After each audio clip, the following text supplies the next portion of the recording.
Friends మీకు ఈ video నచ్చితే లైక్ చేయండి, సబ్స్క్రైబ్ చేయండి. శారద వెళ్ళిపోవటంతో భూమి ఏడుస్తూ ఉంటుంది. అప్పుడే శరత్చంద్ర లోపలికి వచ్చి, భూమి ఏమైందమ్మా, ఎందుకు ఏడుస్తున్నావు అని అడుగుతూ ఉంటే, ఆంటీ వెళ్ళిపోతున్నారు అంకుల్ అని భూమి అంటుంది. ఇంతవరకు ఆంటీ నాకు ఎంతలా సేవ చేశారు, అలాంటి ఆంటీ వెళ్ళిపోతుంది అంకుల్. తనని నేనే పంపించేయమని చెప్పానమ్మా.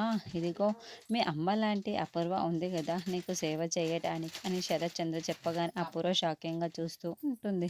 నీకు దగ్గరుండే అపూర్వే అన్ని సేవలు చేస్తుందమ్మా అని శరత్చంద్ర చెబుతూ ఉంటే, అమ్మ బావ నన్ను ఇలా ఇరికించేశావేంటి, ఇప్పుడు చావబోయేదానికి ఇన్ని సేవ ముందే తెలిసి ఉంటే కడుపు నొప్పో కాలు నొప్పితోటి ఉండిపోయేదాన్ని అని అపూర్వ అనుకుంటూ ఉంటుంది. ఆంటీ నాకు ఇలాంటి సేవలు చేస్తారు ఆంటీ, ఎంతైనా తను సున్నితం కదా అని భూమి అంటుంది. ఎంత సున్నితమైతే మాత్రం అమ్మతనాన్ని మర్చిపోతుందా ఏంటి, తనని నీకు అమ్మ అని పిలవాలని లేకపోతే పిన్ని అని పిలువు అని శరత్చంద్ర చెబుతాడు. అంటే శారద ఆంటీ నాకు హామ్థింగ్స్ అవుతుంటే తన చేతులు పట్టింది అని భూమి చెబితే అపూర్వ చింగు పడుతుంది. నువ్వేమీ కంగారు పడకు భూమి, చూడు అపూర్వ, భూమికి ఏ లోటు రాకుండా నువ్వే దగ్గరుండి చూసుకోవాలి. మన ప్రేమ ముందు ఎవరు గుర్తు రావద్దు అని చాలా బాగా చూసుకోవాలి అని అమ్మ భూమి నేను వస్తానమ్మా, అపూర్వ గుర్తుంది కదా అని చెప్పడంతో అలాగే బావా అని అపూర్వ అంటుంది. భూమి చాలా కోపంగా అపూర్వ వైపుకు చూస్తూ ఉంటుంది. భూమి కోసం కోట్లాడుతూ, అన్నయ్య నువ్వు ఇలా ఉండకు, భూమి ఇప్పుడు అవుట్ ఆఫ్ డేంజర్ అని తెలిసిపోయింది కదా, ఇంకా ఎందుకు ఇలా బాధపడుతున్నారు, ఇలా ఉండడం ఇంట్లో వాళ్ళు చూస్తే వాళ్ళకి డౌట్ వస్తుంది అన్నయ్య అని బిందు చెబుతూ ఉంటుంది.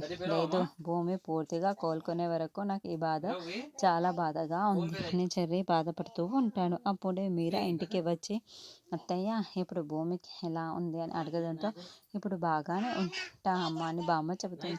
ఏవండి మీరు ఎక్కడ ఉన్నారేంటి, హాస్పిటల్లో కూడా ఉండాల్సింది, అదేంటి అందరు ఎక్కడ ఉన్నారు అని బీర అడుగుతూ ఉంటుంది. అదేంటి మీరా ఎందుకు అలా అడుగుతున్నావు అని కృష్ణప్రసాద్ అంటాడు. లేకపోతే ఏంటండి, పెద్ద కూతురు తనకి ఈరోజు కార్యం జరుగుతుంది అని మీలో ఎవరైనా సంతోషంగా ఉన్నారా, నేను ఒక్కదాన్ని ఎవరు లేనట్లుగా అక్కడ కార్యం జరిపించి రావాల్సి వచ్చింది.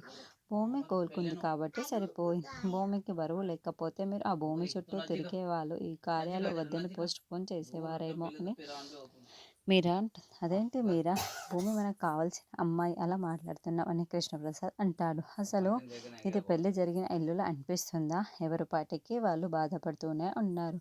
ఆ భూమి ఒకటే మనకు పెద్ద కూతురు, దాని సంతోషం కోసం ఏమి పట్టించుకోరా, నేను ఒక్కదాన్నే వెళ్ళి రావాల్సి వచ్చింది అని మీరా బాధపడుతూ లోపలికి వస్తూ ఉంటుంది. భూమిని ఈ ఇంటి వారసురాలు, తెలిసి ఉంటే నువ్వే ఈ కార్యక్రమాన్ని పోస్ట్ పోన్ చేసేదానివి మీరా అని, ఇలా మాట్లాడే దానివి కాదు అని కృష్ణప్రసాద్ పంచులు అనుకుంటూ ఉంటారు.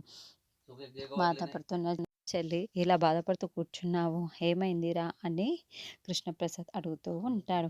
అమ్మ వచ్చింది కూడా నీకు వినపడలేదా ఏంటి అని కృష్ణప్రసాద్ అడుగుతూ ఉంటే, అమ్మ ఎప్పుడు వచ్చింది నాన్న అని చర్య అంటాడు. అదేంటి భూమి గురించి అమ్మ మాట్లాడడం ఇవేవి కూడా నువ్వు వినలేదా, ఏంట్రా అలా ఉన్నావు అని కృష్ణప్రసాద్ అడుగుతూ ఉంటే, అంటే భూమికి అలా అయ్యింది కదా నాన్న, బుల్లెట్ తగిలిందన్న విషయం తెలిసిన నుంచి ఎంత బాధగా ఉందో అని చాలా బాధపడుతూ ఉంటే, రే భూమి విషయంలో నువ్వెందుకు అలా బాధపడుతున్నావు, ఇలా ఎమోషనల్ అవుతున్నావు అని కృష్ణప్రసాద్ నిలదీస్తూ ఉంటాడు. దాంతో చరణ్ కంగారు పడిపోతూ, ఎందుకంటే అన్నయ్య ప్రాణాలని భూమి కాపాడింది కదా అని కవర్ చేస్తూ ఉంటే, ఎందుకంటే ప్రాణంగా ప్రేమించింది కదా అందుకే అని కృష్ణప్రసాద్ అంటాడు.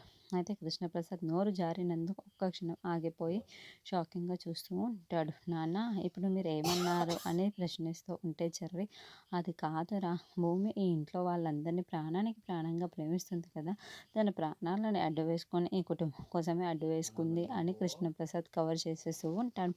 అదేంటి నాన్న మీరు ఇందాక చెప్పిన దాంట్లో ఇంత అర్థం ఉందా, నాకు ఒక ముక్కే చెప్పినట్టు అర్థమైంది అని చెర్రి అడుగుతూ ఉంటే, అవునురా నేను ఇంత చెప్పాను, నువ్వు మేధావి కదా, నేను ఇంత చెప్పినా కూడా నీకు కొంచెమే అర్థమైనట్లు, కొంచెం చెప్పినా ఎక్కువ అర్థమైనట్టు ఉందిలే అని కృష్ణప్రసాద్ చెబుతారు.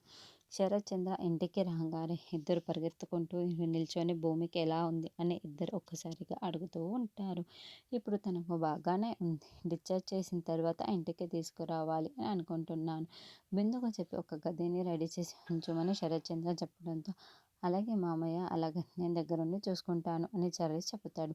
మామయ్య హాస్పిటల్లో భూమిని చూసుకోవడానికి ఎవరు లేనట్లున్నారు కదా, పోనీ నేను వెళ్ళి దగ్గరుండి చూసుకుంటాను అని చర్య చెప్పడంతో, మగాడివి నువ్వెలా